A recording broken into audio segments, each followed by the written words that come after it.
ആക്രമണത്തിന്റെ കുന്തമുന എന്ന് പ്രതിപക്ഷ നേതാവ് തന്നെ നേരത്തെ വിശേഷിപ്പിച്ച കോൺഗ്രസിലെ യുവനിരയിലെ പ്രമുഖന്റെ രാജിയാണ് ഇന്ന് സംഭവിക്കുന്നത്. ഇപ്പോൾ MLA പദവിയിലെ രാജി അതൊരു ഔദ്യോഗിക അർത്ഥത്തിൽ നടപ്പായില്ല എങ്കിൽ പോലും കോൺഗ്രസിന്റെ പ്രാഥമിക അംഗത്വത്തിൽ നിന്ന് പുറത്തേക്ക് പോവുകയാണ്.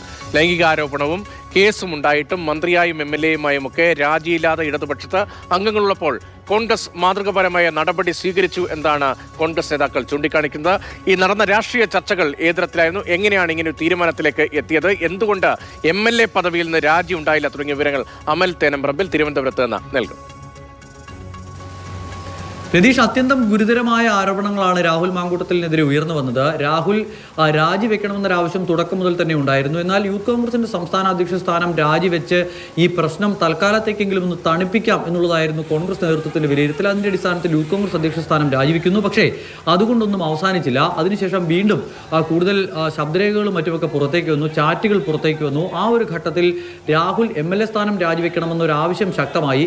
കോൺഗ്രസിന്റെ പ്രധാനപ്പെട്ട നേതാക്കൾ ഒന്നടങ്കം രാഹുലിന്റെ രാജി അനിവാര്യമാണ്, ഒരു നിമിഷം പോലും രാഹുൽ MLA സ്ഥാനത്ത് തുടരരുത് തുടങ്ങിയ നിലപാട് സ്വീകരിച്ചു. ഇന്നലെ വൈകുന്നേരം വരെയും അതായിരുന്നു ചിത്രമെങ്കിൽ ഇന്നലെ വൈകുന്നേരവും രാത്രി വൈകിയും കോൺഗ്രസ് നേതാക്കൾ പരസ്പരം നടത്തിയ ആശയവിനിമയത്തിൽ ആ ചർച്ചയുടെ ഗതി തന്നെ മാറി. രാഹുൽ MLA സ്ഥാനം രാജിവെക്കേണ്ടതില്ല എന്നൊരു നിലപാടിലേക്ക് നേതാക്കൾ എത്തി. അതോടൊപ്പം തന്നെ രാഹുലിനെതിരെയുള്ള നടപടി ഈ രാജിയിൽ തുടങ്ങിയ ഒരു ചർച്ചയാണ്. ആ ചർച്ചയുടെ ക്ലൈമാക്സിലേക്ക് എത്തുമ്പോൾ അത് സസ്പെൻഷനിൽ ഒതുങ്ങുകയാണ്. സസ്പെൻഷൻ കൊണ്ട് ഈ പ്രശ്നം തൽക്കാലത്തേക്ക് ഒന്ന് ശമിപ്പിക്കാം എന്നുള്ളതാണ് കോൺഗ്രസ് നേതൃത്വം പ്രതീക്ഷിക്കുന്നത്. പക്ഷേ അത് അങ്ങനെ ഉണ്ടാകുമോ എന്നുള്ള കാര്യം കണ്ടറിയേണ്ടിയിരിക്കുന്നു. രാഹുൽ MLA സ്ഥാനം രാജിവെക്കുന്നില്ല എന്നുള്ള നിലപാട് KPCC അധ്യക്ഷൻ പ്രഖ്യാപിച്ചതിന് പിന്നാലെ തന്നെ സംസ്ഥാനത്ത് ഉടനീളം പ്രതിഷേധങ്ങൾ നടക്കുകയാണ്.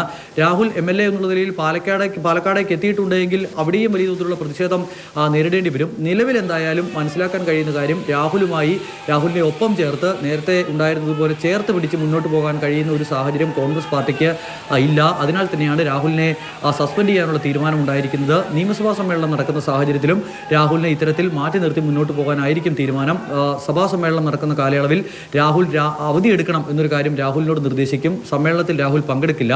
അങ്ങനെ സമ്മേളനത്തിന് രാഹുൽ എത്തിയിട്ടുണ്ടെങ്കിൽ അത് പ്രതിപക്ഷത്തിന് വലിയ പ്രതിസന്ധിയാകും എന്നൊരു ബോധ്യം ഉണ്ട്. അതിനാൽ തന്നെയാണ് അങ്ങനെ ഒരു നിലപാട് സ്വീകരിക്കുന്നത്. അതോടൊപ്പം തന്നെ രാഹുലിൻ്റെ രാജി ആവശ്യപ്പെട്ടുകൊണ്ട് പാർട്ടിക്കുള്ളിലുണ്ടായ കലാപം തൽക്കാലത്തേക്ക് ഒന്ന് ശമിപ്പിക്കാൻ കഴിഞ്ഞിട്ടുണ്ട് എന്ന് പാർട്ടി നേതൃത്വം വിശ്വസിക്കുന്നു. പക്ഷേ അതിനാലാണ് ഇന്നലെയൊക്കെ രാഹുലിന്റെ രാജി പരസ്യമായിട്ട് ആവശ്യപ്പെട്ട നേതാക്കളാരും ഇന്ന് അത്തരത്തിൽ രാഹുൽ രാജിവെക്കണമെന്ന് മാധ്യമങ്ങൾക്ക് മുന്നിൽ തുറന്നു പറയാതിരുന്നത് എന്നുള്ളതാണ് മനസ്സിലാക്കാൻ കഴിയുന്നത്. പക്ഷേ അവർക്ക് അത് എത്രത്തോളം ഉൾക്കൊണ്ടിട്ടുണ്ട് എന്നുള്ള കാര്യത്തിൽ സംശയമുണ്ട്. വരും ദിവസങ്ങളിൽ എന്തെങ്കിലും തരത്തിലുള്ള ഒരു പൊട്ടിത്തെറി ഈ വിഷയവുമായി ബന്ധപ്പെട്ട് പാർട്ടിയിൽ ഉണ്ടാകുമോ എന്നുള്ള കാര്യം കണ്ടറിയണം. എന്തായാലും നിലവിൽ പാർട്ടിയിൽ നിന്നും ഉയർന്ന രാജി എന്ന മുറവിളിയെ തൽക്കാലത്തേക്ക് നടക്കി നിർത്താൻ പാർട്ടി നേതൃത്വത്തിന് കഴിഞ്ഞിട്ടുണ്ട്. പക്ഷേ പുറത്തുള്ള പ്രതിഷേധങ്ങൾ വീണ്ടും തുടരും. അതിനെ എങ്ങനെ മറികടക്കും എന്നുള്ളതാണ് ഇനി കാത്തിരുന്ന് കാണേണ്ടത്.